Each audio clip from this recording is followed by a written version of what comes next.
안녕하세요. 김주윤입니다. 지난 1월 9일이었죠. 미국의 유수의 띵크탱크죠. CSIS, 전략국제연구소. 이름이 조금 한국말로 번역해 놓으면 이상하기는 한데요. 이 CSIS에서 굉장히 이건 흥미롭다고 말해야 될지 하여튼 많이 눈길을 끄는 보고서를 내놨습니다. 제목이 다음 전쟁의 첫 전투, 중국의 대만 침공 워게임입니다.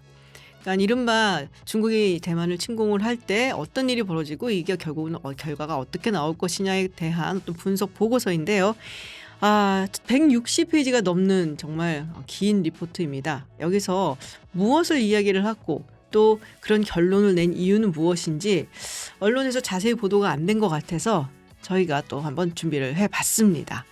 21세기 군사연구소 류성엽 전문연구위원님과 함께 이야기 나눠보겠습니다. 어서 오세요. 안녕하십니까. 네, 안녕하세요. 이렇게 얼마 되지 않아서 또 모시게 됐어요. 이런 일이 있어갖고. 그러게요. 네네. 네. 자, 이제 월게임 대충 들으면은 감은 오는 거죠. 한번 전쟁이 어떻게 될지 시나리오를 만들어 보자라는 걸로 이제 이해를 할 수가 있을 것 같은데요. 그래서 조금만 자세하게 이 월게임이라는 것이 어떤 것이고 또 얼마나 자주 하고 있는 건지 조금 설명을 해주시겠어요? 워게임은 사실은 굉장히 다양한 형태로 진행을 할 수 있습니다. 어떻게 보면은 사람의 기대서 할 수도 있고 컴퓨터 기반으로 할 수도 있는 거고 통상은 대부분 MSNA 그러니까 모델링, 시뮬레이션 앤 어널리시스라고 얘기하는 컴퓨터하고 네트워크를 기반으로 해서 다수의 참여자가 참여를 한다던가 아니면은 분석형 모델을 사용을 해서 분석을 한다던가 이런 방식을 좀 많이 사용을 하고 있고요. 요즘도 굉장히 정량적인 방법을 많이 쓰는 추세네요. 그렇죠. 뭐 정량적인 방법도 사용을 하고 그다음에 질적인 모델도 적절하게 결과가 나올 수 있도록 관리를 하는 쪽이라고 볼 수 있는데 그냥 약간의 히스토리를 말씀을 드리면 뭐 워게이밍은 예전에는 일종의 도상 연습 형태. 도상 연습. 네, 그러니까 뭐 2차 세계대전 때도 많이 사용했었어요. 뭐 가령 양쪽이 배를 몇 척을 가지고 있고 지도 위에서 이런 것들을 움직여가면서 뭐 적군하고 청군으로 나눠 놓고 서로 쌍방간의 도상 연습을 한번 해보는 거죠. 그러니까 우리 영화에서 보듯이 이렇게 지도 딱 깔아놓고서는 여기 쭉 보이고 뭐 이런 거. 네네. 네. 뭐 유명한 얘기가 뭐 미드웨이 해전 때 보면은 뭐 항공모함이 폭탄을 굉장히 많이 맞았는데 아니다 이렇게 많이 맞을 리가 없다라고 하면서 결과를 조정했다던가 했던 그런 이야기들 일종의 워게임의 한 형태고요. 네네. 좀 오래된 형태고 어떻게 보면은 좀 보드 게임하고 비교를 해서 설명을 해보면 바둑이나 아니면 체스나 이런 것도 사실은 과거에 이제 전쟁을 모의하기 위한 용도로 아주 옛날 사람들이 썼던 방법 중에 하나거든요. 바둑도 룰이 있고 그리고 체스도 룰이 있잖아요. 근데 만약에 이걸 우리가 현대에 와서 어떤 상황에 대해서 이걸 모의를 해보자라고 하면 이런 식으로 조절할 수 있겠죠. 가령 예를 들어서 바둑을 하는데 나는 바둑알을 100개를 가지고 상대는 150개를 가지고 있어. 그게 무기군요. 네, 그런 식으로 조절을 하면 서로가 투입하는 거에 규모 측면에서 차이가 발생을 했었을 때 결과가 어떻게 변하더라라는 걸 뭐 굉장히 러프하게 그렇게 해볼 수 있겠죠.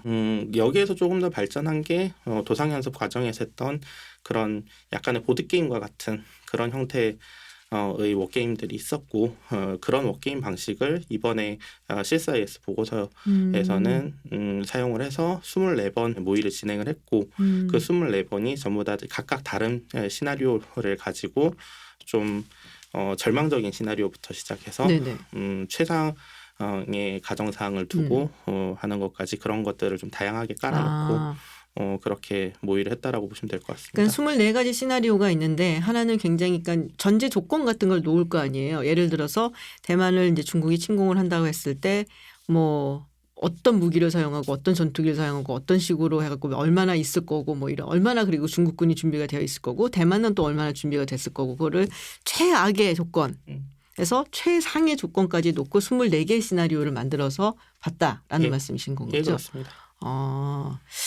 좀 단순한 방식으로 좀 3.5일을 한 턴으로 보는 좀 단순한 보드게임 형태로 이 보고서 작업을 하셨고 그리고 그 결론들을 내놓으신 거라서 저는 내용을 보면서 결론에 해당하는 부분 누가 이기고 누가 지고 누가 얼마가 죽고 이 부분에 대한 부분의 내용들보다는 그 전제 조건에 해당하는 부분들 그리고 전체적으로 전쟁이 어떤 양상으로 흘러갈 거라고 예측하는 부분들 이런 부분들이 이 보고서의 핵심이라고 생각합니다. 3.51턴이라는 거는 무슨 말씀이세요? 그러니까 체스를 두면 네네. 행마를 한번 할 때마다 네. 한 턴을 하고 상대한테 한 턴을 그쵸. 넘겨주잖아요. 그게 한 턴인데 그 한 턴에 이 지나가는 시간을 최신의 컴퓨터 기반의 훈련용 모델이면 이걸 실시간으로 하겠죠, 양쪽이. 아, 예, 다수가 그러니까는 같이 막 싸우겠죠. 쉽게 말하면. 네. 서로 할 수 있는 모든 방법을 찾아서 네네. 실시간으로 하고 있을 테지만 여기서 쓰고 있는 이런 보드 게임 방식들은 전장을 모의하는 이거를 해상도라고 부르거든요. 네네. 해상도라고 부르는데 이 해상도 측면에서 이게 좀 되게 러프한 해상도예요. 그래서 이렇게 해상도가 낮아질 때는 할 수 있는 거는 굉장히 작은 어떤 전술을 모의하는 것보다는 굉장히 커다란 전쟁의 결과의 양상을 보겠다라는 형태로 이렇게 접근을 하는 거거든요.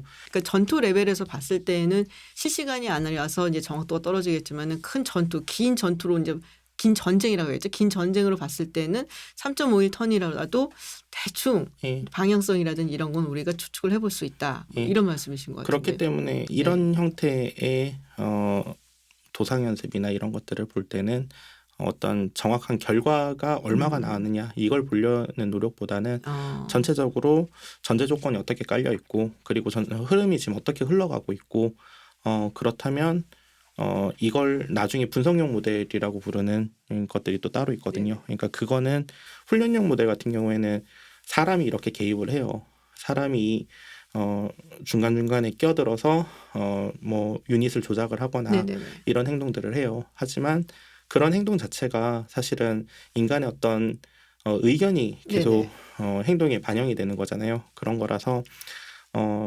룰만 주고 시나리오만 주고 그 다음엔 니네가 알아서 교전해.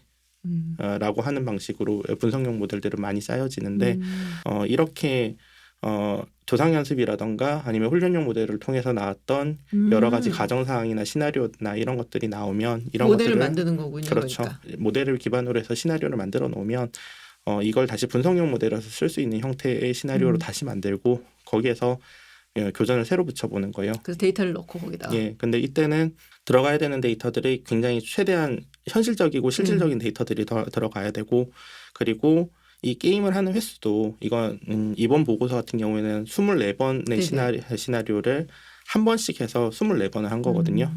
평균에서 표준 편차의 범위가 이렇게 줄어들 수 있도록 만들려면 250번 정도는 해야 샘플을 늘려야죠. 네, 샘플이 적정한 수가 나온다. 그리고 보통은 경향성을 보려고 하면 20번에서 한 30번 정도는 돌려야 된다라고 봐요. 그래서 보통은 한 분석용 모델에서는 이런 형태의 시나리오들을 한 20번에서 30번 정도 먼저 한번 돌려보고 경향이 어떻게 나오는지를 보고 혹시나 내가 입력하는 과정이나 이런 거에서 뭐 잘못한 것들이 있는지를 한번 점검을 하고 그렇게 해서 다시 수정해놓고는 한 250번씩 이렇게 돌리죠. 시나리오별로. 각 24개의 이제 그 시나리오를 각각 250번 정도씩은 돌리게 된다. 그래갖고 좀 더 정확한 수치를 이제 우리가 혹은 결과를 뭐 가져올 수 있다라는 말씀이신 거죠. 예, 그러니까 평균에 조금 더 수렴할 수 있도록 만들어 놓고 그렇게 보는 거고 아마도 뭐 어떤 형태의 워게임을 우크라이나 지원한 때 사용을 했는지 모르겠지만 그런 형태의 분석용 모델들을 사용을 했었을 거예요. 이런 시나리오를 다 짜놓고 모델이 나온 다음에 거기에서 가지고 온 인포메이션이나 데이터 같은 거를 좀 더 정교하게 모델을 하나 더 만들어서 거기다 넣고 그 다음에 나온 결과를 사실상 이제 우크라이나에서는 사용을 했을 것이다. 진짜로 이제 전쟁이 벌어지고 있는 곳이니까. 그렇겠죠. 사실 뭐 CSIS 같은 경우는 뭐 잘 알려져 있는 곳이긴 해요. 뭐 우리나라에서 약간 국제정치 관심이 있으신 분들이라면은 이제 CSIS 하면 딱 생각나는 빅토차 갑자기 잘 지내시나 요새? 네, 뭐. 비욘드 패러럴. 뭐 그렇지만 이제 좋은 데는 맞죠. 네, 굉장히 좋은 띵크탱크고 미국 내에 있는 손꼽히는 정말 워싱턴 D.C.에서 손꼽히는 곳인데 맞고 CSIS가 이 워게임을 항상 했었나요? 항상이라기보다는 CSIS, CSB, 그다음에 CNAS 그리고 랜드 이런 쪽에서는 주로 예전에는 보면 랜드가 이걸 굉장히 많이 맞아요. 했거든요. 랜드가 진짜 근데 많이 요즘은 랜드가 예전 같지 않고 왜 그렇게 됐대요? 모르겠어요. 이상하게 최근 들어서 보면은 랜드에서 굉장히 그런 쪽 분야에서 적극적으로 활동하시던 분들이 계셨는데 그런 분들이 좀 많이 다른 분야나 아니면 다른 연구소에서 활동하시는 경우들이 많은 것 같더라고요. 그런 경우는 거의 다 이제 이슈는 돈이죠. 아닌가? 아니요. 랜드 아는 분도 있어요. 브루스 베넷이 랜드에 있죠. 그런 그 랜드가 약간 그 이과 이쪽 계통, 공대 이쪽 계통 사람들이 거기에 또 되게 많았어요. 그러니까 우리 뭐 정치, 국제정치 말고도 그래서 그런 분들이 서로 막 같이 이제 연구해 갖고서는 유난히 그런 이유가 많았던 걸로 제가 기억을 하거든요. 그리고 아주 볼만한 연구들이 사실은 90년대, 2000년대 초반까지도 굉장히 잘 나왔었죠. 네네. 근데 최근에 좀 제가 관심 있게 봤던 것 중에 하나는 타이완 에어 디펜스 옵션이라는 보고서가 랜드에서 한번 나온 적이 있거든요. 그 보고서가 어떻게 보면은 CSIS에서 이번에 한 보고서에 어떻게 보면 굉장히 좀 이거보다는 좀 더 낮은 전술급 레벨이라고 볼 수 있는 그쪽 레벨에서 할 수 있는 그 옵션들을 검토하는 그런 형태로 진행이 됐었어요. 그렇구나. 랜드가 아직도 하긴 하는구나. 원래 브루스 베넷도 정치학이 아니고 딴 거였을 거예요. 전공이 제 기억에는. 예, 근데 뭐 하여튼간에 그건 뭐죠. 자, 어쨌든 그러면은 본론으로 들어가서 CSIS에서 이번에 내놓은 이제 워게임 이제 이야기를 조금 해보려고 합니다. 뭐 결과보다는 이제 과정이라든지 전제 조건이 중요하다라고 말씀을 하지만 그래도 이제 일단 결과를 좀 짚고 가보도록 하죠. 네. 결과를 좀 짚고 들어가면은 아주 간단하고 러프하게 말씀을 드리면은 중국은 진다. 그리고 미국도 피해를 굉장히 입는다라는 거. 그게 결과는 그게 단가요? 근데 생각해 보니까 뭐 확실히 세상이 바뀐 것 같긴 해요. 80년대까지만 해도 이런 식으로 결론 안 나왔을 거예요. 아 그런가요? 네, 80년대까지만 해도 이거를 굉장히 큰 피해라고 인식을 안 했을 거예요.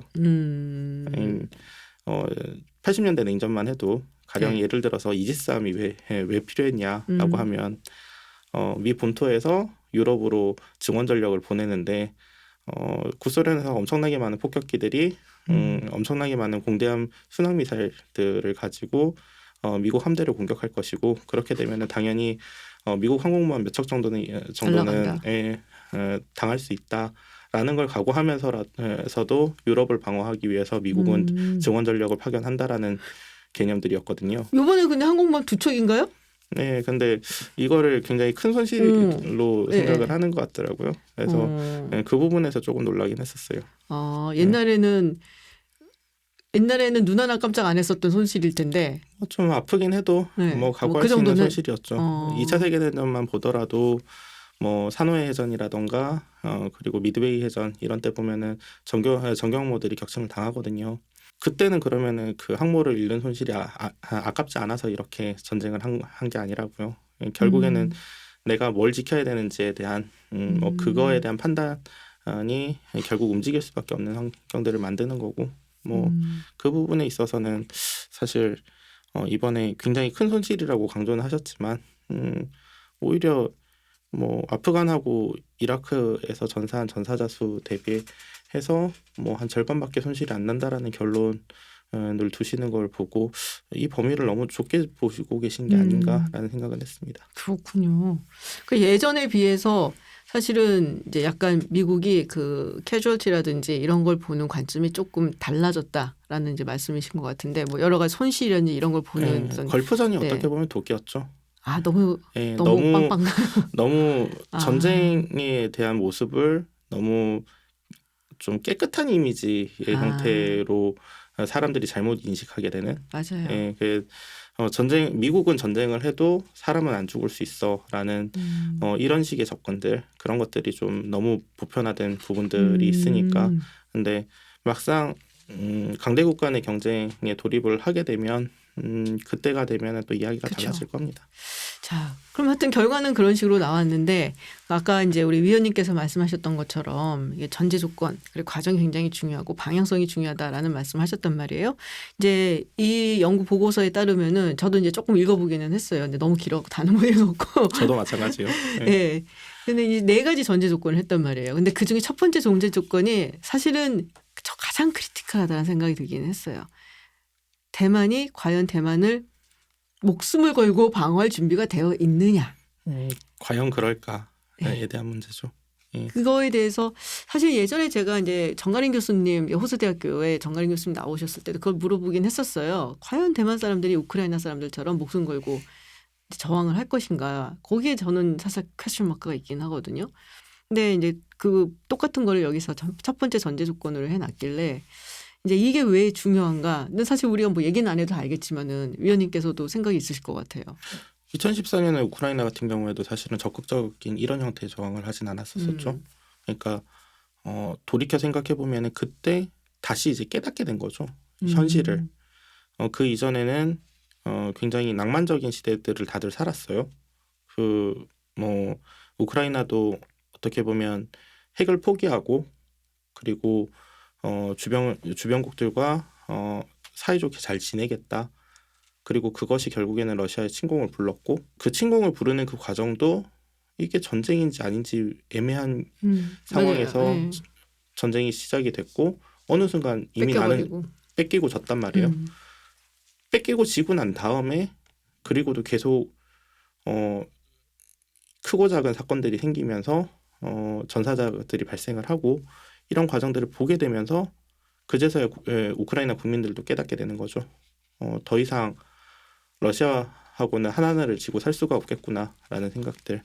근데 이런 어떻게 보면 이유가 있어야 돼요. 명백하고 분명한 이유가 있어야 되는데 교수님 말씀하신 것처럼 과연 대만이 그럴까? 그리고 우리한테도 질문해야죠. 우리 스스로도 과연 우리 스스로를 지킬 의지가 있는 것인가? 예, 우리도. 북한 말씀하신 거예요? 네, 뭐 북한을 상대로도. 그러니까 이거를 대만에 관련된 보고서니까 대만 문제만 놓고 저는 이 보고서를 보진 않았어요. 왜 그러냐면 결국에는 중국은 제1의 관심은 대만은 맞을 거예요. 하지만 대만의 모든 미국의 전략 자산이 모두 대만을 주변으로 전개가 된다라고 생각을 하면 필요에 따라서 한국을 지렛대로 삼을 가능성이 있거든요. 그러니까 미국의 전력을 분산시키기 위한 목적 그리고 최소한 주한미군이 한국에서 대만으로 넘어가는 상황을 막기 위해서 전쟁 자체를 주변으로 확대하려고 시도할 가능성이 있단 말이에요.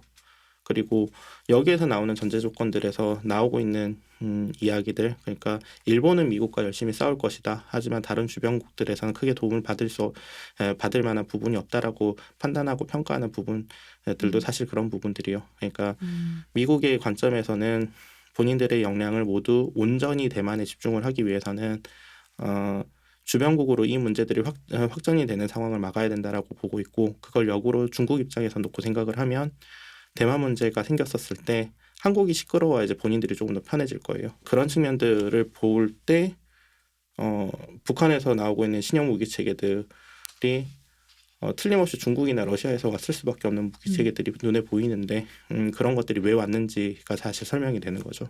그러니까 예전에 2013년, 14년 이럴 때만 하더라도 이제 그때 한창 한국하고 중국하고 사이 좋을 때 중국 뭐 세미나나 이런 걸 가면은 그렇게 북한 욕을 했었어요. 쟤네들은 왜 맨날 핵실험한다 그래갖고 여기 그냥 정신 사납게 이러는 줄 모르겠다고. 그러니까 우리랑 친해지고 싶은데 쟤네가 방해한다 자꾸 막 이런 식으로 진심이 약간 섞인 듯이 그렇게 얘기를 했는데 이제는 완전 분위기가 달라진 거죠. 그리고 위원님이 말씀하셨던 것처럼 만약에 대만을 중국이 침공을 한다면 사실 미군이 여기에 올인을 하지 못하도록 미군은 어떻게든 이제 일정 부분의 미군을 이제 한반도에 붙들어 놔야 될 것이고 그렇다면 한반도에서 뭔가 급변 사태가 일어나야 되는데 그 역할을 북한이 해주지 않겠냐.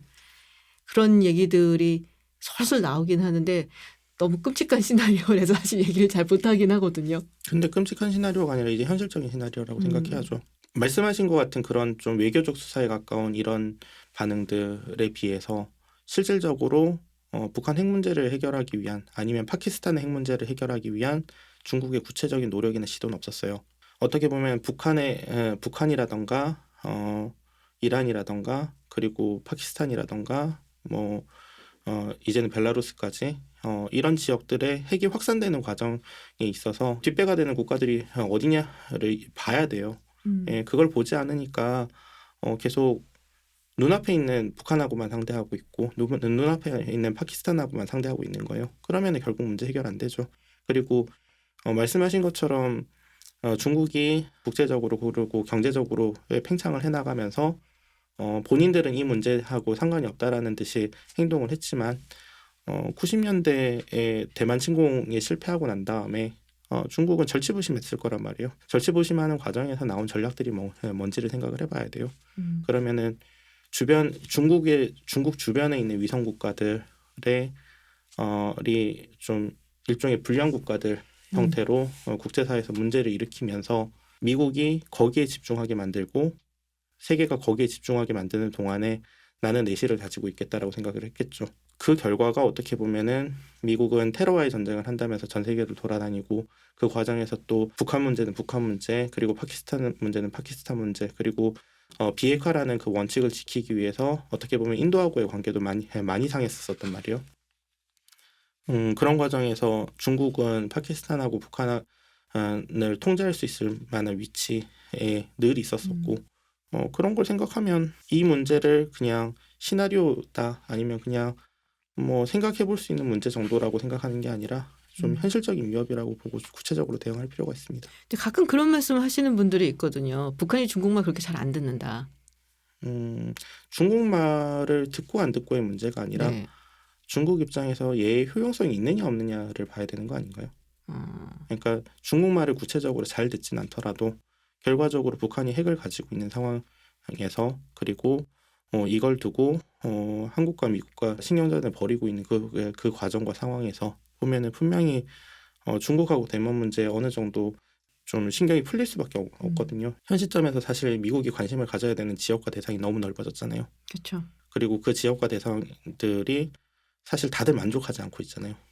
그러니까 한국 같은 경우에도 북한 문제에 대해서 미국이 적극적으로 행동하지 않는 부분에 대해서 불만을 가질 수밖에 없는 상황이고, 그리고 사우디도 이란이 그렇게 그렇죠. 하고 있는 부분에서 만족스럽지 않으니까 러시아하고 관계가 다시 가까워지고 있는 상황이고, 그리고 그런 이제 지역 단위 여러 가지 문제들을 일부러 만들어 놓고 그리고 그 속에서 실질적인 전략적인 우위를 차지하려고 노력을 하는 것이 현재의 중국 그리고 우크라이나 전쟁 이전의 러시아였다고 보면 되겠죠. 그렇군요. 그래서 어쨌든 첫 번째 전제 조건인 대만이 과연 적극적으로 우크라이나처럼 싸워줄 것인가, 이 부분이 사실 굉장히 중요한 건데, 이거는 어떻게 보면은 그럴 각오가 없다거나 그럴 생각이 없다 그러면은 뭐 할 수 있는 건 아니잖아요. 뭔가를 아무것도 못하는 아무것도 못하는 거죠. 그건 그냥 네. 개정과 동시에 끝나는 거예요. 그렇죠. 네. 그래서 이거는 뭐 그 정도 얘기를 하도록 하고, 그리고 이제 일본 얘기가 나온단 말이에요. 네. 네. 그러니까는 그 미국이 일본은 그 오키나와 기지를 사용할 수 있어야 된다. 그걸 딱 보면서 지난번에 위원님 오셨을 때 그때 말씀하셨던 게 기억이 났어요. 만약 개전을 하게 된다면은 먼저 거기부터 부시고 들어갈 거다, 중국이. 아, 그게 이 얘기인가? 그 생각을 했거든요. 그렇죠. 그 이야기죠. 그리고 어떻게 보면 가장 CSIS의 보고서는 미국이 가장 취약해지는 시점을 기준으로 연구를 진행을 했어요.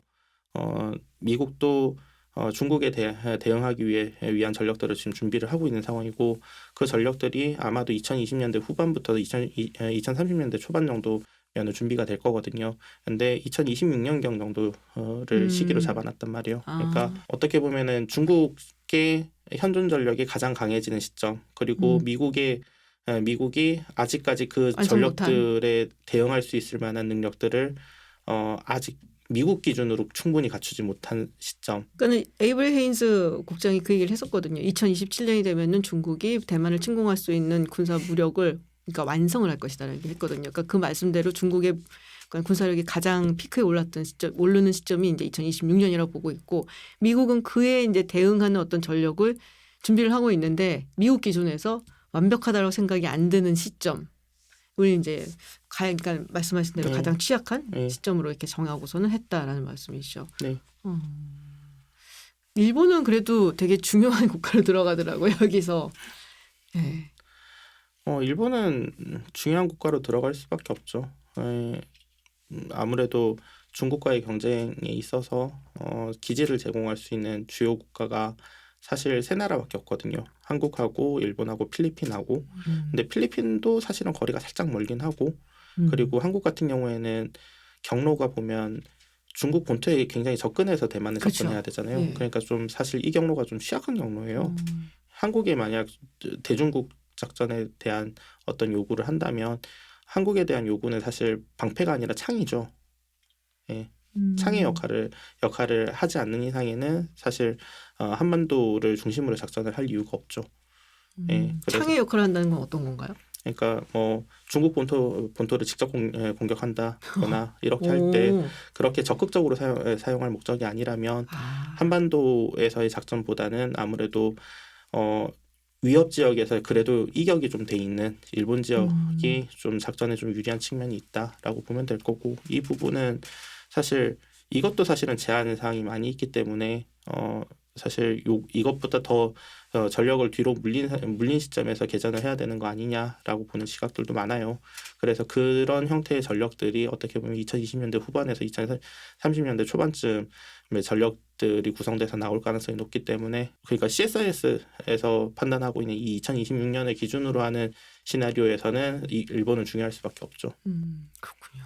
세 번째 조건이 제가 이제 읽은 기억에 따르면 대만은 우크라이나에 적용할 수 없다. 그러니까 우크라이나는 일단 이제 러시아가 탱크를 밀고 온다든지 이게 가능한데 대만은 섬이니까 계속적인 어떤 보급이나 이게 안 된다는 얘기잖아요. 좀 구체적으로 설명을 드리면 우크라이나 모델을 대만에 적용할 수 없다. 그렇기 네. 때문에 미국은 즉각 개입해야 된다라는 내용인 거예요. 그 내용이 그리고 왜 미국이 즉각 개입해야 되느냐를 설명하는 내용이 그 내용이에요. 우크라이나 같은 경우에는 일단은 나토 국가들을 인접해서 접하고 있어요. 그렇기 때문에 보급로가 어떻게 됐든 육지를 통해서 보급이 들어올 수 있는 환경이거든요. 서쪽으로 이렇게 해갖고. 네. 반면에 대만 같은 경우에는 개정과 동시에 주변을 다 막아버릴 거기 때문에 일단은 대만은 고립이 된 상태에서 전쟁을 시작해요. 그렇기 때문에 이 고립을 풀어주고 뒤에서 보급을 보내주기 위해서는 미국이 직접 개입을 할 수밖에 없다라고 이야기를 하는 거죠. 미리 다 갖다 놔야 된다 그런 얘기도 봤던 것 같은데 제가. 예, 그게 그 연장선상이에요. 그러니까 이 모든 시나리오의 기본 전제는 뭐냐면 대만은 본인들을 적극적으로 방어하고 굉장히 열심히 방어를 할 거다라는 전제 조건을 깔아놓거든요. 그렇기 때문에 개전 전에 대만의 방위력을 최대한 높여줘야 되고 그리고 개전과 동시에 미군이 들어가야 된다라고 이야기를 하고 있는 거예요. 그리고 그 조건들은 굉장히 중요한 게 언제 개전을 결심할 거냐. 그러니까 에 대한 거는 결국 중국의 몫이잖아요. 네네. 그리고 중국이 결심을 하고 들어오면 방어하는 쪽에서는 그걸 반격을 해야 되는 상황이란 말이에요. 그러면 적은 계속 성공적인 공격을 들어오고 있는데 우리 반격은 늦어지고 있으면 대만이 가지고 있는 방위력은 계속 소진이 되고 있겠죠.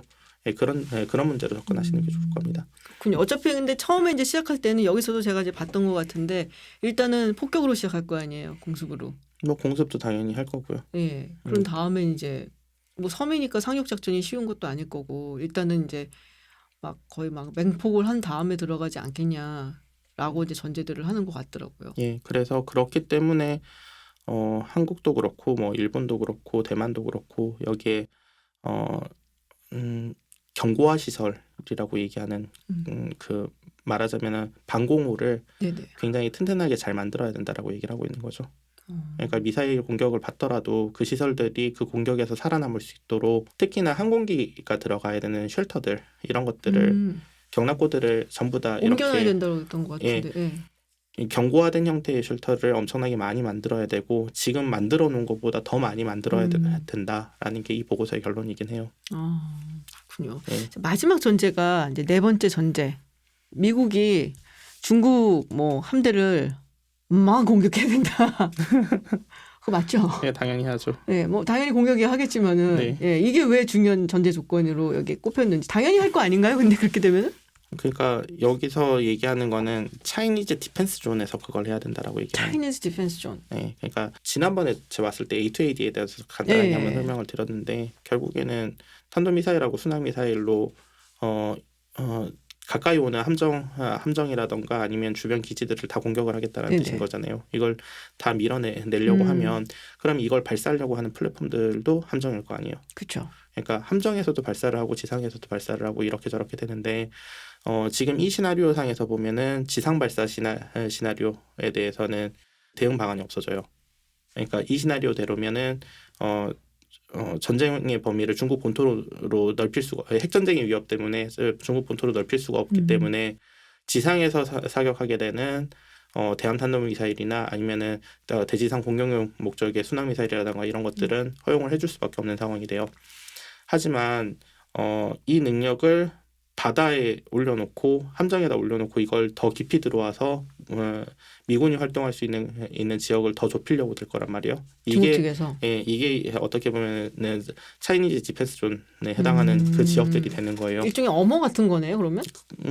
말하자면 지뢰밭을 만드는 거죠. 그 해상에 지뢰밭을 만들려고 하는 건데 그걸 중국이 원하는 대로 하기 전에 이 함대들을 빠르게 공격해서 이 능력이 주변으로 확장되지 않도록 막고 네네. 그렇게 해야지 대만으로 들어가는 보급로를 어차피 해상 수송을 통해서 네네. 진행을 해야 되니까 그걸 빠르게 복구를 할 수 있을 거 아니에요.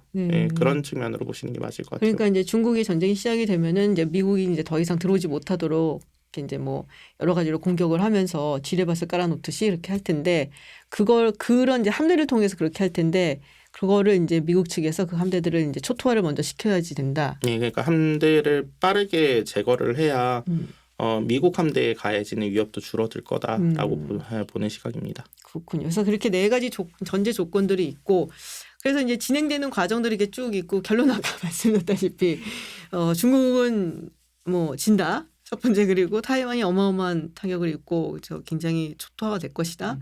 그리고 미군도 만만치 않은 피해를 볼 것이다라는 거였는데 위원님 보시기에 이걸 이제 읽어보시면서 가장 인상적이었던 부분은 어떤 거였어요? 전제 조건들에 대한 이야기들이었어요. 뭐 전쟁에 대해서 이야기할 때 전구라는 개념이 있고 그리고 시어터죠 이거는. 그리고 전역이라는 개념이 있어요. 캠페인이라고 부르는데 전구 같은 경우에는 내가 작전을 해야 되는 지역, 그러니까 이 전쟁을 수행해야 되는 지역의 범위를 말하자면 일종의 전쟁법에서 보면 요 지역에서 난 교전을 할 거니까 여기 들어오지 마세요라고 선포를 해놓고 네네. 내가 이 지역들의 범위를 좁혀놓는 거예요. 그리고 전역 같은 경우에는 그 전구 내에서 내가 어떤 행동을 취할 것인지를 전반적인 계획을 수립을 하고 작전을 수행하는 전반의 기간이라고 보는 게 맞아요. 그러니까 전쟁을 치른 지역을 설정을 해놓고 그 안에서 어떤 전략을 가지고 전쟁을 어떤 식으로 치를 것인가. 그렇기 때문에 전구를 어떻게 설정을 할 것인가가 중요한데 지금 이 보고서에서의 주장은 그건 거죠. 전구의 범위를 대만에서 중국으로 확대하지 말고 대만으로 한정을 해놓고 제한전을 수행을 해야 된다라고 이야기를 하고 있는 거예요. 뭐 더 이제 이게 에스컬레이트 해갖고서는 이제 뭐 우리가 다 생각하는 그런 이제 핵전쟁까지 가지 않기 위해서 그런 부분들이 좀 확실히 전문가라는 티가 난다라고 볼 수 있는 부분들인 거죠. 뭐 제가 생각해도 사실 중국 본토를 공격하는 건 어쩔 수 없다라고 봤거든요. 저는 본토의 범위라고 하면 대만을 공격할 수 있는 범위, 그러니까 대만의 전력을 투입하게 되는 항공자산과 그리고 해상 자산들의 주요 거점들에 대해서는 결국에는 공격을 할 수 있겠지만 공격을 해야 된다라고 봤는데 지금 이 시각에서는 하지 않는다라고 보는 거죠. 그것도 하지 않는다라고 보는 거죠. 근데 그게 어떻게 보면 한국 전쟁이나 지금 진행되고 있는 우크라이나 전쟁에서도 사실 같은 모습들을 볼 수 있는데 한국 전쟁 같은 경우에도 만주로 이 전쟁이 확전이 되는 그 기회들은 충분히 있었어요. 그럼에도 불구하고 미국은 철저하게 이 한국 전쟁이라는 이 국제 전쟁을 한반도라는 범위 안에서만 수행을 했거든요. 그리고 전쟁을 그 안에서 종결을 시켰어요. 더 이상 그 범위가 확산되지 않도록. 마찬가지로 대만에서의 문제도 이 문제가 만약에 한반도 문제로 확장이 되거나 아니면은 그 중국 본토로 확장이 되거나 이런 식으로 되면 수행해야 되는 데 필요한 요구가 너무 커질 수 있죠. 그런 것들을 고려를 해서 어느 정도 내가 손해를 보는 조건이라고 하더라도 대만 주변만을 놓고 작전을 하겠다라는 그런 형태의 판단을 내리는 거 이런 거는 굉장히 프로페셔널했다라고 보고요. 제가 이제 궁금했던 거는 뭔가 이렇게 심상치 않은 걸 할 것 같다면 알지 않을까요, 미리? 아니까 MDTF 같은 것들을 보내야 된다라고 얘기를 하는 거예요. 그러니까 현재 대만은 어떻게 보면 대만에 주둔하고 있는 미군은 없잖아요. 있다고 들었는데 있는데 그 뭐 몇십 명에서 몇백 명 이 정도지 않습니까? 그게 아니라 진짜 교전을 수행할 수 있는 전투 아. 부대를 보내야 된다라는 얘기인 거죠. 가 있는지도 몰라. 사복 입고 머리도 길고. 아니요, 그렇진 않아요. 그렇진 않아요. 네. 어차피 MDTF는 아직 이제 한 기인가 창설이 됐고요. 그리고 미 해병대도 비슷한 형태의 연대급 제대를 만들고 있는데 그 제대로 전환하는 데 필요한 장비들이나 이런 것들이 아직 구성이 안 돼 있기 때문에 넘어가는 데는 아직 시간이 걸릴 거고, 뭐 지난번에 왔을 때도 말씀드렸지만 미 육군이나 미 해병대는 섬을 개구리처럼 뛰어다닐 거라고 생각을 하고 작전을 한다라는 네네. 개념인 거거든요. 그런 개념으로 만든 부대들이 MDTF하고 미 해병대 쪽의 그 연대급 제대라고 보시면 돼요. 사실 이제 이 얘기가 이제 뭐 리포트 이거를 이제 보도하는 언론들은 많았는데 아까 잠깐 말씀드렸지만은 뭐 자세하게 얘기 나오진 않았어요. 일단 결과만, 왜냐면 이제 이게 가장 눈길을 끄는 거니까 사실은 이제 결과만 이렇게 많이 나왔었는데, 사실은 요약 보고 요 이그젝트 페이지 세 서머리. 페이지에 예. 사실 뭐 필요한 내용은 다 나와 있었어요. 그렇죠. 이제 바쁜 사람도 이제 이거 보고서는 네. 이제 대충 알아라 뭐 이런 네. 거고. 대만에 관한 이 이제 그 월 게임이 제 기억에는 CNS에서 나왔던 게 상당히 저는 조금 무섭게 나왔던 것 같거든요. 네. 결과가 네. 거의 공멸하는 수준으로. 맞죠? 그 SNS에서 나왔던 거죠? CNS 보고서를 막상 제가 못 봤어요. 아, 네, 얘기만 그냥 듣고 그냥 방송으로 그 게임을 하고 네네. 계신 분들 그냥 방송 나오고 있는 것만 그냥 한번 보고, 그러니까 그 방식이나 이 방식이나 사실 별로 큰 차이는 차이는 없다. 없어요. 예. 아. 큰 차이는 없고, 그래서 뭐 개인적으로 결과값에 대해서는 크게 중요한 문제는 저는 아니라고 생각합니다. 그럼 결과는 다를 거라고 생각하세요? 위원님은? 경향성이 어떻게 보면 조금 달리 나올 수는 있을 거예요. 어떻게 해요? 뭐 그거는 해봐야 아는 문제죠. 예, 모델을 놓고 해봐야 되는 문제인데, 네. 근데 이분들이 생각하시는 게 만약에 맞으면, 그러니까 결과는 큰 차이는 없을 거예요. 근데 여기에서 놓고 계신 가정상이 뒤틀리기 시작하면은 그때부터는 끊임없이 범위가 넓어질 수 있는 거죠. 그럼 가장 뒤틀리기 쉬운 부분은 어딜까요? 당연히 한반도라고 생각하고. 아 진짜요? 이걸 예상했던 질문은 아니었는데. 네. 아니 뭐 이렇게 중국 입장에서도 중국 본토로 전쟁이 확전이 되는 거는 부담스러울 거예요. 그렇죠. 그러면은 한반도 문제에 개입을 하려고 하는 식의 형태들이 나올 수 있을 거고, 그런 형태로 양면 전쟁으로 끌고 가면 아무래도 거리가 가까운 중국이 뒤쪽에서 보급이라든가 이런 거에서 좀 더 유리한 입장일 수 있거든요. 그리고 미군 입장에서는 방어해야 되는 면적이라든가 범위라든가 그리고 고려해야 되는 요소들의 변수가 지나치게 복잡해졌어요, 현재는. 그래서 그런 것들을 생각하면은 뭐 제일 가능성 높은 거는 대만 문제가 있기 전에 먼저 한국에서 문제를 먼저 만들어 놓고 대만으로 들어가는 게 사실 맞겠죠. 좀 심각해지는데 되게. 다들 알고 있는 내용 아니에요? 알고 있는데 얘기를 안 하든지. 그렇죠. 다들 알고 있는데 그냥 생각을 안 하려고 하고 그냥 무시하고 있는 시나리오인 것 뿐이죠. 근데 사실 이제 뭐 설마 중국이 대만을 치진 않을 거다라고 생각하시는 분들도 많아요. 저도 절반쯤은 그렇게 생각해요. 뭐 그게 결국 어떤 형태가 됐든, 그러니까 중국이 원하는 대로 전쟁이 흘러가진 않을 거라는 확신은 있거든요. 만약에 우리를 먼저 건드려 놓고 대만을 들어간다, 아니면 대만을 먼저 건드리고 우리 쪽을 자극을 한다, 이렇게 되면은 그러면은 중국은 당장 전시 동원이 200만 이상이 가능한 한국을 상대를 하셔야 되는데 뭐 그것도 각오를 하셔야 되는 부분이고, 그리고 그렇게 됐을 때 핵을 사용하지 않고 중국이 이길 방법이 있느냐라는 딜레마는 중국도 마찬가지로 가질 수밖에 없어요.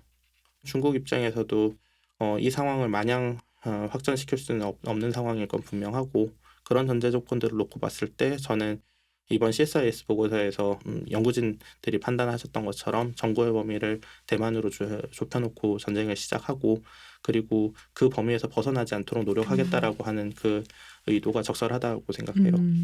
그러니까 뭐 중국 입장에서도 지금 이제 만약에 이거를 미국에 힘을 빼기 위해서 쉽게 말하면은 한반도에서도 이렇게 도발을 해놓고 여기서 전쟁이 일어나게 만들고, 그러니까 양면 전쟁으로 가게끔 그렇게 만들어놨을 때 중국 입장에서도 사실은 굉장히 힘든 전쟁이 될 수도 있기 때문에 확정이 되고, 또 핵을 사용할 수 있는, 그게 아니면은 방법이 없는 그런 이제 가능성도 있고, 그렇기 때문에 여기서 이제 얘기를 해놓은 것처럼 대만에서만 이 전쟁이 일어나게 한다. 이제 그렇게 전제를 한 것이 맞다라고 말씀을 하셨는데 과연 그렇게 했을 때 중국이 이길 가능성이 얼마나 있겠는가. 이제 그게 제일 관심사잖아요. 그래서 저기서 저는 여쭤보고 싶은 게 저는 이제 미필자니까 상륙 작전이 얼마나 힘든 것인지. 뭐 저도 상륙작전 전문가는 아니라서 그러니까 그거는 뭐 물론 해병대나 이쪽 분들이 더 잘 하시는 문제이긴 하지만 최소한 이 바다를 건너가기 위해서 배가 필요할 거고요. 네. 예, 그리고 그 배라는 게 아무 데서나 증발할 수 있는 이런 민간 선박들은 아닐 거란 말이요. 그런 것들을 생각을 하면 중국이 현재 투자하고 있는 이 상륙함 전력들이 구체적으로 그 모습들이 나와야 되고 그리고 뭐 이미 충분히 어느 정도 모습들을 보이긴 하고 있지만 여기서 대만을 침공해도 될 만한 능력이다라고 판단할 수 있을 만한 전력 규모를 갖추는 것도 시간이 걸리는 문제겠죠. 아직까지는 그 규모는 아니다. 모르겠어요. 그 2027년쯤 되면은 더 위험해질 거라는 건 확실한데 지금도 사실 낮은 위협이라는 판단은 안 들어요. 네. 이미 중국이 많은 공부를 했고요. 특히나 걸프전 이후에 엄청나게 많은 공부를 했어요. 90년대에 대만 침공이 실패를 하고 난 다음에 그리고 그 침공의 실패가 미해군의 항공모함이라는 걸 깨닫는 순간에 그때부터 정말 절치부심하고 노력한 결과가 오늘날 보고 있는 중국의 해군과 공군의 모습이기 때문에 이 규모가 단지 규모만 큰 것이 아니라 과연 질적인 수준에서도 충분한가에 대한 판단을 해봐야 되고 그게 만약에 충분히 준비가 돼 있다라고 하면 쉬운 전쟁으로 흘러가진 않을 거예요. 근데 우리가 이제 보통 물론 그게 뭐 정확하지 않다라는 얘기들을 많이 하지만 일단 글로벌 파이어 파워라든지 이런 데서 봤을 때 러시아가 이제 세계 2위라고 했잖아요. 네, 웃지 마세요. 네. 그리고 이제 중국이 3위였단 말이에요. 그리고 이제 거기서 러시아한테 중국이 밀리는 이유는 그래도 썩어도 준치라고 구소련에서의 어떤 기술이라든지 이런 걸 이제 러시아가 가지고 있고 그리고 실전을 안 했다. 중국은 실전의 경험이 없기 때문에 사실은 판단하기 굉장히 어렵다라는 얘기를 많이 했었거든요. 근데 그 부분에 대해서는 어떻게 생각하세요? 그 부분에 대해서도 보고서의 내용이 조금 있어요. 그러니까 중국 같은 경우에는 경험이 많이 부족하다라는 측면을 지적을 하고 있고 특히나 중국하고 베트남 간의 전쟁이 있었던 사례가 있거든요. 그때 보면 중국군이 제대로 하지 못했다라는 걸 강조를 하는 부분들이 있어요. 근데 미국하고 전쟁을 하기 전에 일본 제국 해군이 미군을 굉장히 많이 무시했었어요. 예, 그러니까 미군은 우리처럼 용감하지 못할 거야. 그리고 뭐 능력을 낮춰서 평가하는 이런 행동들이 굉장히 많이 있었거든요. 그렇기 때문에 전쟁을 시작하기 전에 누군가 상대에 대해서 어느 정도 저 친구들이 이 정도밖에 못하겠지라는 생각이 있더라도 이걸 무시해서는 안 돼요. 만약에 내가 생각했던 것보다 상대가 더 적극적으로 잘 싸울 수 있는 친구들이라는 게 확인이 되면 그때부터 내 계산이 다 틀려지는 거예요. 예, 그래서 이 보고서 같은 경우에도 어떻게 보면은 중국하고 미군의 세부 전력의 능력에는 사실 큰 차이가 없는 걸로 데이터들을 넣었거든요. 예, 가령 예를 들어서 PK라고 얘기하는 피해 확률이죠. 피해 확률을 계산을 하는 방식도 양쪽 다 어떤 공학적인 데이터들을 근거로 실험 데이터들을 근거로 그 데이터를 제시를 한 게 아니라 역사적으로 이런 형태의 무기 체계들은 어느 정도 효과가 나오더라라는 걸 근거로 PK를 놓고 그 PK를 룰에다 적용을 해서 모의를 했기 때문에 그 상대에 대해서 무시했다라고 볼 수는 없는 거죠. 예. 그래서 어떻게 보면은 약간 보수적으로 조금 조건을 두고서는 분석을 한 보고서다라고 볼 수가 있겠네요. 그러니까 다소 보수적인 접근이었다고 봐요. 예, 그리고 모의하려고 하는 목표가 세부적인 양상을 구체적으로 검증하려는 목적보다는 전체적인 흐름을 보려고 하는 목적에서 좀 큰 단위로 작전적인 수준과 전략적인 수준에서 보려고 했다고 봅니다. 하긴 뭐 상대방을 이제 무시했다가 큰 코를 다치고 있는 거 지금 목도를 하고 있잖아요. 금방 끝날 것이다라고 정말 이제 얕잡아 봤다가 지금 뭐 1년 가까이 되고 있는 건데 자 그럼 방향을 물론 이제 결과는 몇 번 말씀드렸지만 방향을 조금 소개를 해주세요. 그 앞서 그냥 하던 얘기를 조금 더 이어서 해보면 세계 몇 위의 군사력이다 이런 거는 사실은 어떻게 보면 그냥 월드컵 랭킹이요? 피파 랭킹? 예, 피파 랭킹하고 비슷한 거예요. 근데 보면은 굉장히 그 랭킹에서 굉장히 낮은 국가들이 생각보다 엄청나게 선전들을 했잖아요. 그렇죠. 뭐 모로코도 그렇고. 네. 그런 것처럼 뭐 정량적인 형태의 분석만으로는 나올 수가 없는 거고 그래서 이 보고서들도 집중을 하고 있는 게 그런 흐름을 바꿀 수 있을 만한 주요 가정 사항들을 중심으로 굉장히 많이 접근을 하더라고요. 그래서 그 전제 조건이 중요하다라는 말씀을 하신 거고, 네. 그리고 우리 위원님은 흐름을 바꿀 수 있는, 꼬일 수 있는 이제 지역이라고 한다면 사실은 한반도다. 그렇고요. 답답하네요, 갑자기. 아니 뭐 세상이 변했다라는 거는 좀 인정을 할 필요가 있는 거예요. 세상 변했고 그리고 어떻게 보면은 1950년대, 60년대 나토 국가들에서도 사실 전략적인 고민이 많았잖아요. 그러니까 사실 지금은 나토 국가들이 상당히 많은 국가들이 자체 핵 무장을 보유를 하고 있거나 아니면은 뭐 핵 공유를 하고 있거나 이런 부분들이 있는데 그것도 사실 50년대, 60년대 이어졌던 그 핵 전략에 대한 논의들의 결과가 냉전 시절에 그런 전력들을 구축하는 형태로 간 거였거든요. 원래는 영국도 핵을 안 주려고 하다가 줬고. 저는 사실은 이 보고서를 보고 나서 이제 다시 생각이 났어요. 그 책이 예정된 전쟁. 그래갖고서는 다시금 이제 읽으면서 왜 이렇게 비슷한 거지? 막 생각이 들기도 하고 그리고 마지막에 그 앨리스턴 교수가 이제 12가지 평화를 지킬 수 있는 해법 내놨잖아요. 근데 그게 거의 반이 핵이에요, 사실은.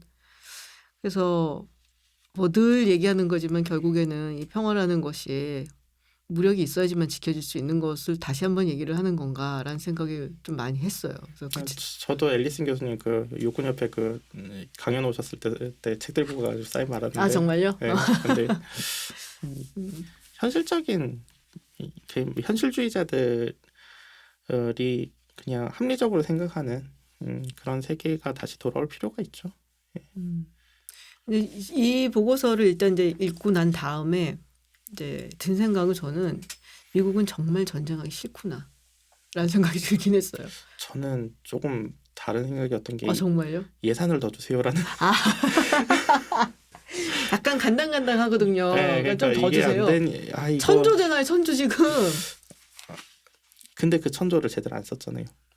그러니까 그 천조국이라고 얘기는 하는데 그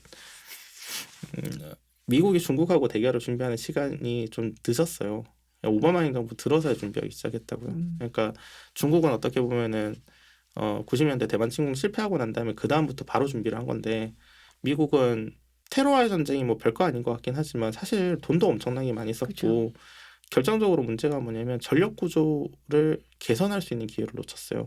그러니까 지금 갖고 있는 걸로 그냥 대충 쓰자 이런 환경들로 계속 갔거든요. 그것 때문에 전력 구조 개편이 어떻게 보면 10년 이상 지연이 된 거예요. 미국은. 그러다가 오바마 행정부 들어서요.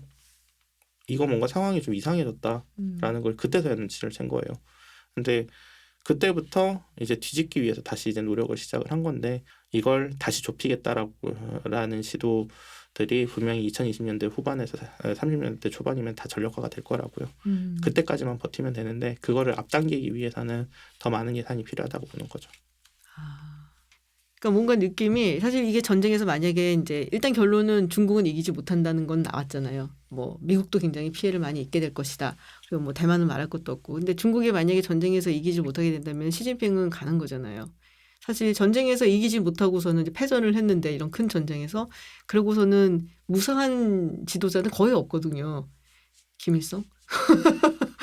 김일성인가 생각해보니 살아남았죠. 그러니까 숙청으로 살아남았죠. 네. 주변 사람 다 죽여갖고. 네. 네. 근데 별로 없거든요, 사실은 생각해보면은 대부분 뭐 갈려 나가는 거죠. 뭐 그리고 주변에서 혁명이 일어난다든지 분쟁이 일어난다든지 내전이 터진다든지 뭐 이런 식으로 아니면 지도자가 완전히 바뀌어버린다든지. 어떻게 보면 중국하고 북한은 결이 같은 나라니까. 그러니까 시진핑이 살아남을 수 있을 것 같아 보이진 않은데요. 대만을 만약에 여기 전쟁을 걸었는데 저 갖고서 그냥 나오게 된다면. 이번 같은 지도 체제라면 가능하지 않을까요? 아 진짜요? 그러니까 지도 체제 내에서 이렇게 중국이 보면 전형적인 집단 지도 체제였지 않습니까? 근데 여기서 그렇죠. 여기 완전히 물론 이제 제가 그쪽 분야 전문은 아니라서 참 말씀드리기 좀 그렇긴 한데 근데 예전에는 뭐 권력의 분점들이 있었다라고 보면 뭐 공청단도 그렇고 지금 살아남았나요 거기가? 거의 다 갔죠. 네. 근데 이렇게 되면은 이런 조건이니까 어떻게 보면은 대만 침공을 결심할 수도 있지 않을까라는 걱정들이 생길 수 있는 거죠. 그러니까 미국이 준비가 아직 덜 된 부분도 있는데 제 생각에는 중국이 지금밖엔 또 기회가 없어 보이기도 해요. 사실. 중국도 지금 준비가 다 된 건 아니에요. 근데 네. 말씀하신 것처럼 제가 봤을 때도 지금 그 다들 걱정하는 그 시기 말고는 중국한테도 기회가 없을 거예요. 네. 예, 그렇다면은 다시 돌아가서 100년을 기다릴 것이냐, 예, 아니면은 지금 기회가 왔을 때 지금 할 것이냐에 대한 무리수를 고민은 써서라도. 예, 고민은 분명히 있을 수 있겠죠. 중국도 지금 경제가 이제 상당히 조금 더디게 발전을 하고 있고 이제 둔화가 되고 있고 뭐 인구 문제라든지 여러 가지 이제 내부적인 문제들이 발생을 하고 있기 때문에 중국의 어떤 리즈 시절이 끝나간다는 생각이 조금 들기도 하거든요. 그렇죠. 그리고 오히려 그게 더 무서운 걸 수도 있지 않을까 싶기도 합니다. 개인적으로는 국제 관계 속에서 수출을 해야지 성장을 할 수 있는 국가고 대외 의존도가 그만큼 더 높은 국가면 전쟁을 점점 더 하기 힘들겠죠. 근데 그게 아니라 미국처럼 사실은 내수만으로 아니면 유럽처럼 내수로도 충분히 일본처럼 내수로도 충분히 이런 식으로 국가가 운영이 될 수 있는 나라라고 하면 오히려 판단하는 데 있어서는 더 위험해질 수도 있지 않을까. 예, 그래서 뭐 그런 부분들이 어차피 그 국제 정치 하시는 선생님들 판단하실 몫이라서 뭐 제가 이야기할 부분은 아니긴 한데. 우리 다 틀려요 맨날. 그래서 우리 맨날 틀려요 맨날. 맞는 적이 없어 도대체가. 괜찮아요. 네. 괜찮아요? 예, 어차피 군에서도 다 틀립니다. 근데 이제 만약에 그래서 결과대로 돼갖고 미국은 굉장히 피해가 많이 있게 되고 중국은 이제 대만을 침공은 했지만 지고 전쟁에서 대만은 초토화가 되고 그럼 앞으로 국제사회는 어떻게 될까요? 미국이 오히려 권위를 다시 회복할 수도 있겠죠. 사실 2차 세계대전 저는 CSIS 보고서가 되게 엄살이 엄청 심하다고 생각을 하는데 이게 그 옛날에 뭐 2차 세계대전 때 이런 때 보면 정말 뭐 항모가 몇 척씩 격침이 되고 눈 하나 깜짝 안 했거든요. 그거 세계대전이잖아요. 지금 중국하고 붙는데 그게 세계대전이 아니면 뭐예요? 그런가? 그 생각부터 그러네. 네, 어차피 강대국 간의 경쟁에서 붙을 때는 정말 진심을 다해서 싸워야 되는 상황인데 그렇게 각오를 하면서 뭐 아프가니스탄하고 이라크 전에서 발생한 사상자 수의 절반 규모가 발생할 수 있다라고 걱정을 하는 게 이게 엄살이 아니면 뭘까라는 생각이 좀 드는 거죠. 근데 그건 있을 것 같아요. 이제 미국 사람들이 이제 전쟁이 또 나서 대만이라는 데를 지키기 위해서 우리의 아들들을 거기에 보낼 것인가. 그 부분에 대해서는 정치적인 부담은 굉장할 거라고 생각을 하거든요. 강대국의 리더십이라는 게 결국에는 행동해야 되는 책임을 져야 될 때 행동하는 거라고 보거든요. 그걸 하느냐 안 하느냐가 어떻게 보면은 미국의 지위를 결정을 해줄 거라고 생각을 해요. 그리고 우크라이나전 진행 과정에서 어떻게 보면은 그런 미국이 보여줘야 되는 모습들을 잘 보여주고 있으니까 그러니까 다시 동맹들이 규합을 하고 그리고 세계가 다시 안정을 찾는 거라고 생각을 하거든요. 역으로 따져서 피해는 충분히 많이 발생을 할 수 있을 것이고 그렇지만 이걸 놓치는 순간 중국은 대만을 시작으로 A2AD 전략에 따라서 제1도련선, 제2도련선을 확장을 해나갈 거란 말이에요. 그리고 제2도련선으로 확장을 해나간다라는 거는 미국은 하와이까지 포기하고 본토로 물러서야 된다라는 걸 얘기를 해요. 그러면 그 환경이 왔었을 때 그리고 세계의 절반을 중국이 차지하고 경제의 중심도 뭐 군사의 중심도 세계의 절반은 중국이라고 생각을 하면 그 환경에서 그러면 미국은 계속 생존하실 수 있습니까? 라는 질문을 던져야죠. 네. 이게 간혹 이제 그런 말씀을 하시는 분들이 있어요. 이제 정치학자분들 중에 전문가 다 틀린다고 했죠. 정치적인 예, 그런 분들 중에 중국이 이제 항공모함 만들고 막 이러는 거예요. 미국이 알레르기 반응을 하고 막 그러는 게 엄살이고 오바다. 중국이 만드는 항공모함 뭐 이런 거는 다 경항모다. 이런 얘기들 하세요. 그러니까 얘네들은 태평양까지 갈 생각이 없다. 얘네들은 그냥 이 남중국해라는 요 지역, 자기네 그네 지역 여기만 관리를 하고 그러려고 그러는 건데 왜 그렇게 오바냐? 라는 얘기들을 하세요. 경항모는 옛날 얘기고요. 현재 건조되고 있는 항모는 분명히 정규 항모일 거예요. 그리고 그런 정규 항모들이 2020년대 후반이 되면 또 나오겠죠. 그런 식으로 중국은 끊임없이 그 능력을 늘려나가고 있는 거고, 특히나 걱정을 해야 되는 부분 중에 하나는 중국 전투함이 얼마나 좋은지는 알 수는 없지만 확실한 건 수적인 규모에서 건조 규모를 미 해군을 뛰어넘은 지가 한참 됐거든요. 근데 그게 그 기간을 계속 버려둘 수는 없어요. 그렇게 되면은 미 해군의 역량이 추월당할 수도 있다라는 걸 얘기를 하기 때문에, 물론 유령 함대나 이런 것들이 나오면 얘기가 좀 달라질 거긴 하지만 어찌됐건 그런 거는 미래 전력이 지금 당장 있는 전력은 아니란 말이에요. 뭐 그런 부분들은 있어요. 근데 뭐 태평양까지 멀리 안 나간다고 하더라도 일단 남중국해 쪽을 차지를 해갖고선 중국이 컨트롤 하려고 한다면 사실 우리한테도 굉장히 큰 타격이 있을 수밖에 없지 않나라는 생각도 들거든요.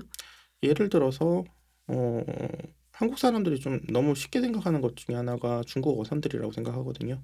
예. 해군에서는 되게 민감하게 반응하더라고요. 예, 민감하게 반응할 수밖에 없죠.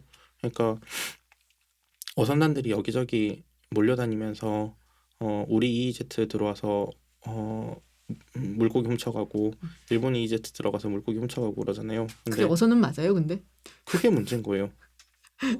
그러니까 과연 이게 100% 어선이, 그러니까 100% 순수한 민간인들이 맞느냐, 그 부분에 대해서 뭐 미국 쪽 보고서나 이런 데서는 그 회색지대 쪽 그 지대 전쟁의 한 형태다라고 보는 시각들도 있고, 그리고 그게 옛날에 역사로 따졌을 때도 그런 사례들이 있잖아요. 사략선이라고. 그렇죠.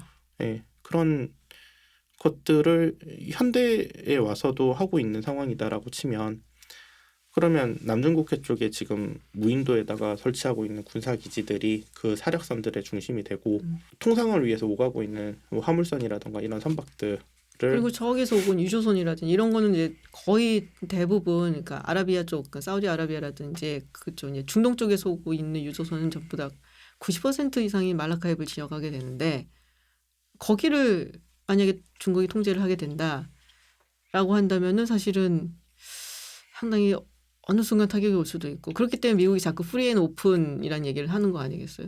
그래서 참 뭐 자유항행 작전이나 네. 이런 것들이 중요한 거고요. 뭐 당연히 영향은 있을 거예요. 물론 옛날에 뭐 냉전 시대나 이런 때 뭐 그렇게 뭐 위험한 상황 오고 하면 굉장히 많이 돌아가고 막 그런 사례들은 있어요. 뭐 탱커워 뭐 이런 것들 해서 뭐 중동이나 이런 지역들에서도 그런 문제들 생기면 굉장히 항로를 많이 돌아서 우회하고, 그리고 예전처럼 그렇게 해협을 통제한다고 해서 그 해협으로만 다 지나다니는 건 아니니까 그러면 아주 크게 우회해서 들어가면 되지라고 하면서 우회하는 방법들도 있긴 한데, 결국에는 그건 다 비용 문제일 거란 그쵸. 말이에요. 당장에 러시아 영공이 폐쇄가 되면서 그것 때문에 저희 선배들이 유럽 오고 갈 때 항로가 지금 너무 복잡해졌다고, 그리고 너무 돌아가고 기름도 너무 많이 쓴다고 그런 이야기를 하시거든요. 마찬가지인 거죠. 이렇게 이제 군사 쪽으로 하시는 분이 얘기하면 되게 암울해져. 아무래도 암울한다 하기보다는 그냥 말하자면 이런 거예요. 그러니까 일단 문제를 먼저 식별을 하고, 그리고 그 문제들을 해결할 방법을 이제 같이 찾는 거예요. 그 방법이 뭐 예산을 많이 써서 해결을 하는 방법도 있겠지만, 그게 아니라 국민들을 설득을 하는 그런 방법들도 있어요. 그러니까 상황이 많이 어려워질 수는 있는데요. 이렇게 되면은 다들 같이 징병해서 고통을 나눌 수밖에 없는 상황이 올 수도 있어요. 그러니까 준비하고 기다리세요. 저요? 아니요.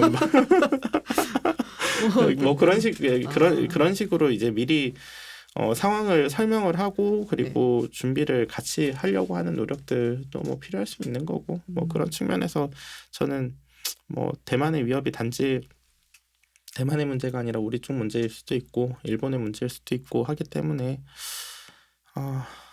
참 서로 친해지기 어려운 나라들인 건 맞는데, 필요한 순간에 협력을 할 이유가 있다라면 그거는 이성적으로 판단해서 협력해야 된다라고 봅니다. 네, 뭐 특정 국가 이름은 지칭을 하지는 않으셨지만은 필요하다면은 예, 저도 굉장히 싫어하는 그 국가와도 네. 뭐 필요하다면 손잡아야 될 상황 오면은 손잡아야 된다고 보고, 그 부분에 대해서 예전에 전쟁의 역사에 그 몽고메리 장군이 썼던 얘기가 있는데, 본인 어렸을 때 그 욕을 하던 국가는 독일이 아니라 나폴레옹이 이 나라를 침공할 거라고 할머니한테 얘기 들었다. 라고 하셨다라는 뭐 그런 이야기들이 있죠. 오히려 유럽은 그게 되게 하도 오랜 시간 동안 지들끼리 치고받고 싸움질을 하고 그랬기 때문에 약간 그런 역사가 길어서 그런지 이쪽하고 손 잡았다가 저쪽하고 또 손 잡을 수도 있고 늘 그래 왔잖아요. 네. 또 뭐 그런 게 있긴 한데 좀 유연한 사고를 가질 필요도 정말 닥친다면은 제일 필요하다. 중요한 건 일단은 자기가 능력을 갖추는 거고요. 그러니까 그쵸. 자기가 키가 되는 능력들을 자기는 가지고 있는 거고 내가 정말 핵심적인 어떤 능력들을 내가 갖추고 있으면 나를 써야 되기 때문에 누가 와서 굽힐 수밖에 없어요. 그러면은 그때 유리한 고지에서 협상해서 손잡으면 돼요. 네. 네. 그래서 저도 운동 열심히 해서 몸을 좀 키우고 있겠습니다. 네. 운동은 제가 해야 될 것 같아요. 제 나이 치고는 꽤 체력은 좋은 편이라서 저는 운동을 열심히 하고. 나이에 비해서 체력이 많이 떨어지기 때문에. 그러면 이제 마지막으로 연구위원님께서는 이 CSIS 리포트가 던지고자 했던 그러니까 메시지는 무엇이고 그리고 개인적으로 이제 본인이 가장 중요한 메시지는 사실은 이것이다라고 해석했던 거는 무엇인지 조금 말씀해 주시죠. 저는 저자분들의 이력을 좀 봤어요. 물론 세 분 다 굉장히 좋은 학교에서 좋은 공부들 하셨더라고요. 하지만 제1 저자하고 제2 저자가 두 분 다 미 해병대 출신에 그리고 제1 저자 같은 경우에 30년 동안 전력 구조에 대한 연구를 하셨던 분이거든요. 그래서 결국에는 전력 구조에서 구조를 연구하시는 분들이 해야 되는 거는 우리가 어떤 상황을 닥칠 거니까 어떤 형태의 전력들이 필요하고 그리고 그 전력 그 획득하기 위한 노력을 이쪽 방향으로 집중을 해야 돼. 라는 측면을 좀 강조를 하시거든요. 그리고 이 보고서도 결국에는 그렇기 때문에 예산하고 관련돼 있다라고 보는 게 이게 전력 구조 측면에서 본인들이 생각하기에는 대함 작전 수행에 필요한 능력들을 중심으로 이 전쟁을 준비를 해야 될 것 같다라는 의견을 좀 많이 넣는 것 같아요. 그리고 이 시각도 필요한 시각이라고 저도 생각을 해요. 그리고 이런 형태의 연구가 한 기관에서 뭐 몇몇 사람들만 나오는 게 아니라 미 국방부에 이런 형태의 분석을 하는 사람들이 굉장히 많아요. 조직도 굉장히 크고 많고. 그래서 미군 내부에서 가지고 있는 평가와 판단과 작계들이 다 있을 거예요. 네, 그런 것들을 고려를 해서 봐야 되고 그리고 좀 이런 형태의 연구가 앞으로도 또 좀 다양하게 나올 거예요. 그리고 그게 뭐 레벨이 이렇게 큰 전체 전쟁에 대한 이야기들도 있겠지만 작은 부분에 대한 이야기들도 굉장히 많거든요. 특히나 랜드나 CSBA 쪽은 그런 세부 주제에 대한 이야기들을 지금까지 좀 많이 해왔었어요. 그런 것들을 좀 폭넓게 보면서 그리고 그런 것들이 우리한테 어떻게 영향을 줄지도 계속 눈여겨보면서 그렇게 접근하는 것이 맞을 거라고 생각합니다. 마지막 질문인데요. 그래서 위원님께서는 미국이 대만에 개입을 할까요? 개입을 안 할 거면 지금까지 예산 받지 마셨어야죠. 그럼 개입을 한다. 예, 지난 20년 동안 쓴 예산 엄청나게 많아요. 예, 그리고 그게 전부 다 결국에는 중국이 어디로 움직일 것인가를 고려를 해서 넣은 예산들이기 때문에 만약에 그걸 생각하지 않았다라면 지금까지 미군은 비밀 예산으로 헛돈 쓴 거예요. 쓴 돈이 사실은 증명을 해준다. 예. 알겠습니다. 자, 오늘 이렇게 유성엽 위원님 모시고 최근에 나온 CSIS의 그 전쟁 월게임 이 보고서를 한번 이제 분석을 하고 이야기를 나눠봤는데요. 사실 뭐 이야기 들으면서 그냥 굉장히 가슴이 답답해지는 순간들도 있었고 그리고 뭐 이렇게 바라볼 수도 있겠구나라는 이제 생각을 또 하기도 했습니다. 근데 말씀하셨던 것처럼 이제 여러 이제 띵크탱크에서 이런 것들을 자주 내놓는데 그 중에 하나고 뭐 최고로 가장 정교하고 가장 정확하다라고 볼 수 있는 거는 펜타곤에 있겠죠. 그는 아마도 그리고 그렇지만 이제 우리가 여기서 볼 수 있었던 것은 어떤 전제 조건들을 걸고 있고 그리고 그 말인즉슨 현재 지금 이 뭐 동북아시아에서 어떤 것들이 굉장히 중요하고 어떤 것들이 뭐라고 할까요? 그러니까는 뭔가 전쟁이든지 아니면 이런 이제 급변 사태를 촉발시킬 수 있는 요소들인가를 우리한테 또 알려주는 거라고 봤어요. 네, 그래서 이렇게 늦은 밤에 나와주셔서 감사드리고요. 저희가 이제 뭐 전쟁 얘기든 이제 무기 얘기 하면은 이제 또 착각하면 또 위원님께 나와달라고 요청을 드릴 것 같습니다. 네, 오늘 이렇게 말씀해 주셔서 정말 감사드립니다. 고생하셨습니다. 감사합니다. 감사합니다.